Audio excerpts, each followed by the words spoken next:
Sam, you've been sacked from Labour's front bench this evening. You've been sacked from your role as a shadow transport minister. What happened? Did Keir Starmer call you personally? How did you find out? I had a constructive conversation with Sir Alan Campbell, who I say has always been very supportive and very helpful to me as a front bencher, and then spoke to Keir, and we had a forthright and constructive exchange of views. What did Keir Starmer say to you?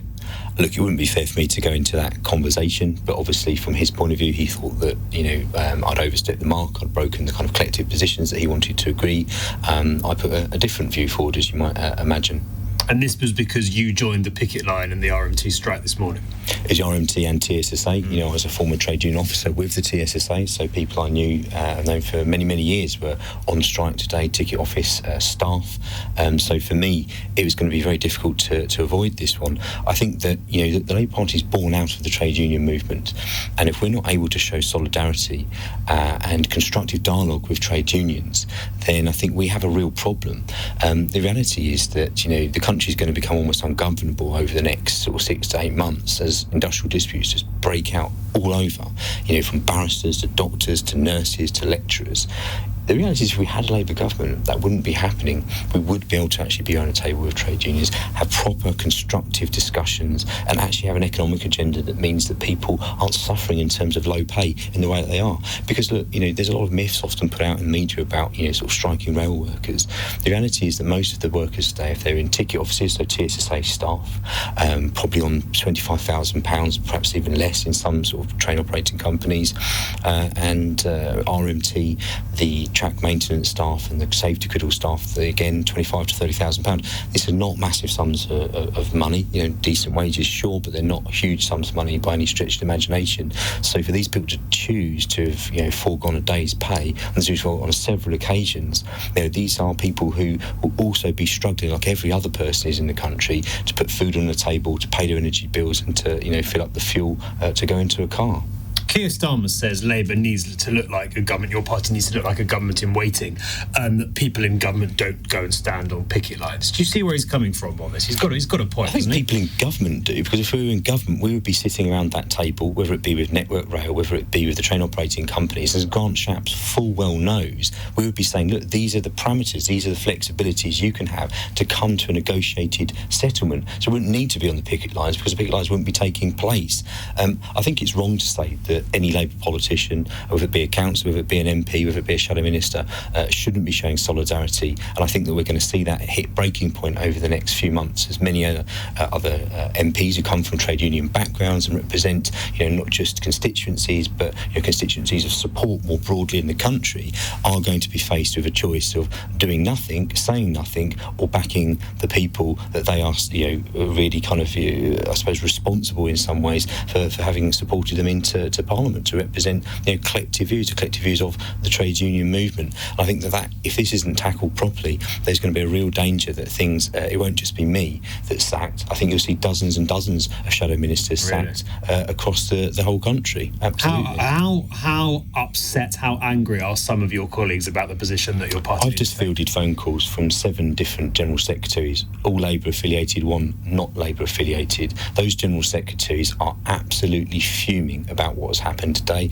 They are now on direct collision course with the Labour Party leadership, and that was totally avoidable. Many of my colleagues from many different wings of the party are supporters of the trade union movement. There have been a mixture of views about whether or not we should have been on the picket lines today or not, but all of them would fully understand that collectivism, in terms of the values that we have as Labour Party MPs, means standing in solidarity with people, particularly low-paid workers who are really suffering. I mean, look, we've also had, over the past few weeks, the real kind of climate crisis coming to a crunch. The fires that are breaking out across Europe.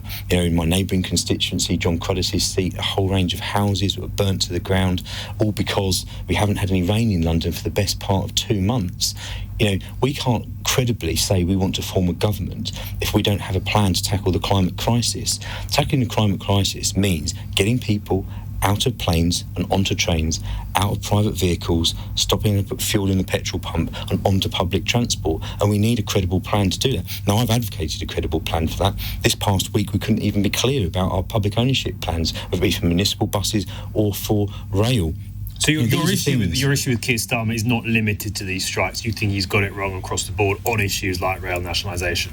Well, actually, Keir Starmer agrees with me on rail nationalisation. That is the current Labour Party policy. What he said this week. He had to come out and correct himself and say that was actually the Labour Party policy. And, you can confirm that with my former boss, Louise Haigh. It very much is still Labour Party policy because it's a pragmatic, common sense policy. How on earth are we in a situation when rail companies are not even able to offer to striking workers not even able to match inflation? So in reality, what workers have been offered is a pay cut, essentially. At the same time as saying to them, well, OK, hold on. You've got two Conservative leadership candidates who are hell-bent on destroying 200 years of workplace rights that have been accrued in this country. We're not able to turn around and say, actually, we are going to stand in solidarity with you. This is clearly wrong. What's going on is wrong. And come out and say, as I did today, that if we were in government, these disputes wouldn't be taking place.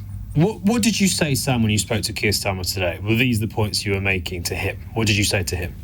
I had a very good exchange with Keir Starmer. I won't go into detail. It was a private conversation. It wouldn't be fair of me to relay that. Of course, I made my views very clear, made my sort of concern over a number of issues very clear. Remember, I'm the longest-serving Shadow Minister from the 2019 intake. I pretty much served continuously since first becoming an MP, and for over 2 years in this current position until today as the Shadow Transport Minister. And so, Keir respects me, he respects the work I've done, knows that I've been an asset to the party, and I think that, we had an amicable and constructive but frank exchange of views. It doesn't sound like you respect him particularly as a leader, if I may say so. I'm a Labour Party loyalist. I've stood in elected positions under 4 Labour Party leaders, including Keir Starmer. I'll be doing everything I can from this day onwards to make sure he is the next Labour Prime Minister. Do you think he's doing a good job? I think he's doing the best job that he can. Is he doing a good job? I think he's doing the best job that he can. Should we take that as a no, Sam? No, because it's not about no, but I think that any leader makes mistakes at different points, of course that they do. But I think that this could have been handled in a far better way. I think we're now going to see across the Labour Party an awful lot of anger about what's gone on today. It was avoidable. It was unnecessary. I'm someone that can pick up the phone to different trade union leaders. I wanted to help Keir get to a position where this sort of thing was not going to be happening. There are ways of showing your support for the trade union movement without necessarily having to even join a picket line. Of course, it's great, but by creating a red line where it says you choose the movement from which you come or you choose me, that is an impossible position to be left in. Why do you think he has done this? Why has he sacked you? Why has he stopped Labour MPs going to join the picket line? What's behind it all, in your view? I think that there's a misunderstanding about what solidarity means. I think that there is a strategy which I believe is wrong, which says you're not able to do these things and to enter government. I don't believe that that's the case at all. I'm the first MP in Labour Party history to ever be sacked for joining a picket line. We've won government many times over the last 100 years, not as much as I would like. But, this wouldn't have happened under Tony Blair. I'm pretty sure of that. You think it wouldn't have happened under Tony Blair? No, I think Tony Blair had a difficult, fractious, but sometimes constructive relationship with the trade unions. You have to remember some of the things that were brought in negotiation under the last Labour government with trade unions, including the national minimum wage, for example. It was very much a TUC policy. Do you think Keir Starmer's got a worse relationship with the trade unions than Tony Blair did? I think far worse. I think that there is a complete lack of dialogue, a complete lack of understanding, a complete lack of culture. And I think that, that is really hamstringing his leadership. And I want to see him win the next election. I've been serving loyally and working as hard as I possibly can to develop those policies and to make sure we've got an election-winning platform. I'll continue to support as best I can from the back benches, but we have to get this right.